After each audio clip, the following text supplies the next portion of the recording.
Hello and welcome to another Bad Comic Review. Today we are looking at X-Men and Alpha Flight, issue 1. This is part of a 2-issue limited series from Marvel from 1985. And this was written by Chris Claremont with art by Paul Smith and Bob Wysack? I'm not sure how to pronounce that. And, I'm going to butcher this one. And Tom Orzechowski, letterer.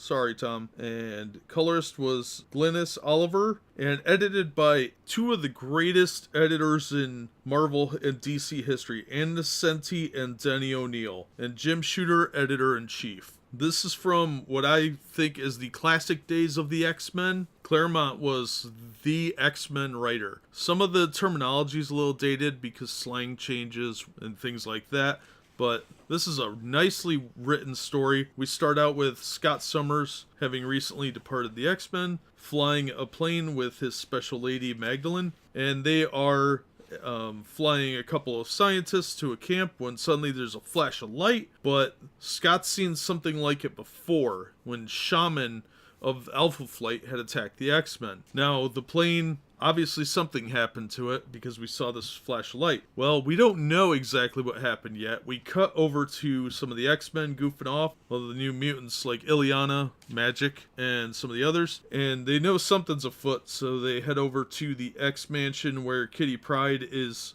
setting up a danger room scenario for the X-Men, and suddenly Rachel Phoenix, who is the daughter of Scott Summers from an alternate timeline in the future, the beginning of the 21st century, from the Days of Future Past storyline. And she has a sudden flash, and it causes her powers to mess with the danger room, creating sentinels that get a little murdery, and the professor has to go in and shut it down psychically, and that's when he sees the psychic vision Rachel had of her father dying in a plane crash. And of course, this does not go over well with her because she picked up on him saying that the last time he saw something like this was because of Shaman of Alpha Flight. So she goes on a little rampage with Alpha Flight, who are having their own problems. Guardian's dead, and Sasquatch is having problems controlling his powers. Well, Rachel shows up to Shaman's hospital and starts beating the crap out of all of Alpha Flight. And Professor X has to mentally jump in there and stop her, and he is very unhappy.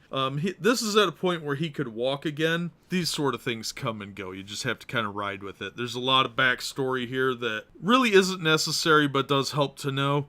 Just buy an omnibus. It'll be a lot easier and save yourself the headache, and I'll just butcher the history. So anyway, realizing that they have a common cause because it happened in Canadian airspace, and their friend Scott and some Canadian researchers are missing, they decide to have a little team up. Meanwhile, Loki decided to show up and talk to some gods that are sort of like gods to gods. We who sit above in shadow, they call themselves. Loki's trying to get something from them, but they wanted him to do something to kind of redeem himself to help humanity. And there was an event in Thor 353 where he did help Odin with some stuff, but it wasn't good enough for these guys. So Loki has to go and do something else. So that's really all we see of Loki in this issue. So we cut back to Alpha Flight and the X-Men flying, and there's some resentment going between a couple members of the teams. Aurora and Rachel are kind of at odds. North Star's a little bit mad at Rogue because she did the old power zap on him, and she knows his memories. And they don't really say why he's angry all the time and all that. They haven't at this point outed him as being gay. That storyline is much, much later down the line. So anyway, the X-Men find this nice open field in the mountains where there should be snow everywhere. And there's this huge castle thing. It's this big architectural wonder. We get a big 2-page spread of it. And it's exactly like what one of the people on the plane had drawn earlier, if you caught it. Well, then somebody comes out of the building to greet them, and it's Scott, and he's not wearing his visor. He says his powers have been fixed so he can control them. And the professor's really excited to see him, and so is everybody else. They're glad he's okay. Well, then he takes them inside this massive building and introduces them to all the people that were on the plane, and they're all wearing weird costumes Very Kirby-esque costumes, in my opinion. And they've all been altered. They're taller, and they seem to have special powers. Well, they're offering cures for everybody. They make Puck grow to larger size,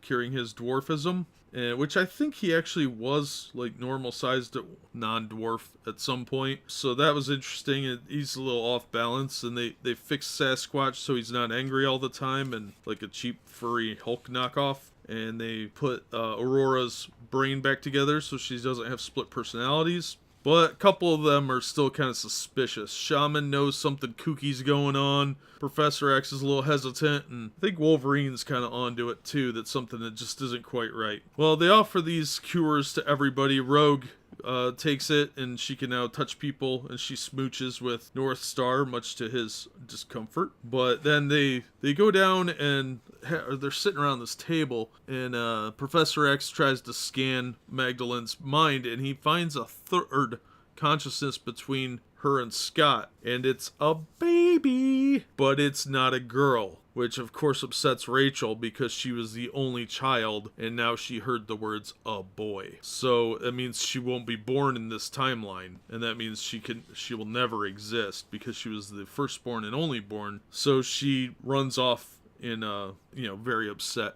way. So Shadowcat and Lockheed go chasing after her, and Talisman is sent by her father Shaman to go help her because they kind of need to stick together and nobody should be running off on their own. In the meantime, we have a really good introduction to everybody and what's going on, and they all kind of go out to this weird white bridge, and they call it their Magic Mountain, and it's this giant light that had flashed, and everybody walks out there. Heather, the leader of Alpha Flight, who has no powers, walks into the light and is granted some sort of guardian type powers. And that's when everything goes absolutely wrong for Shaman. His magic bag of holding, where he keeps, well, it's his medicine bag. It's a bag of holding from D&D. All these, like, demon monsters start spraying out of it and attacking him. And the only way that they can stop it is for Aurora and Northstar to take the bag and run, and all the demon things chase them out into the wilderness, out into the icy tundra of Canada. And they realize that there's something wrong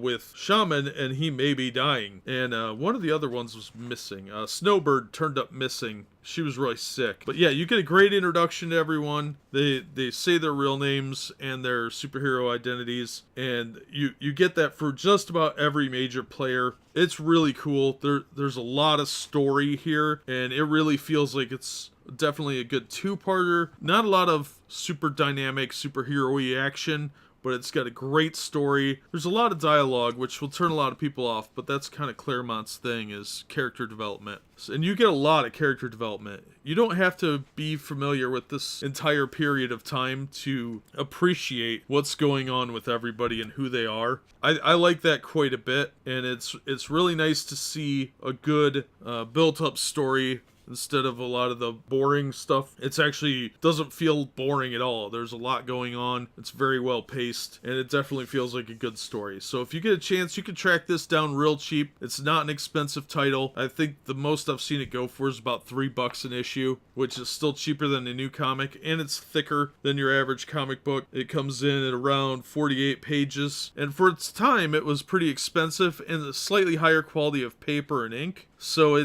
it's starting to, my copy's yellowing pretty good, but it is 30 years old, but it was a prestige format for its time, and $1.50 cover price. And the cover's a double spread, so you get a front and back picture, and it's pretty cool looking, so I really dig that. And it's a really cool cover, and issue 2 is really cool too. So we're going to look at that next, but probably on Friday. But that'll do it for this episode. As always, thank you so much for stopping by and listening. And hopefully you'll get a chance to check this out. It's definitely a good story with 2 teams. And Alpha Flight's a pretty cool team that definitely was underrated at its time. But that'll do it for this one. As always, we hope to see you on the next one, and thanks for listening.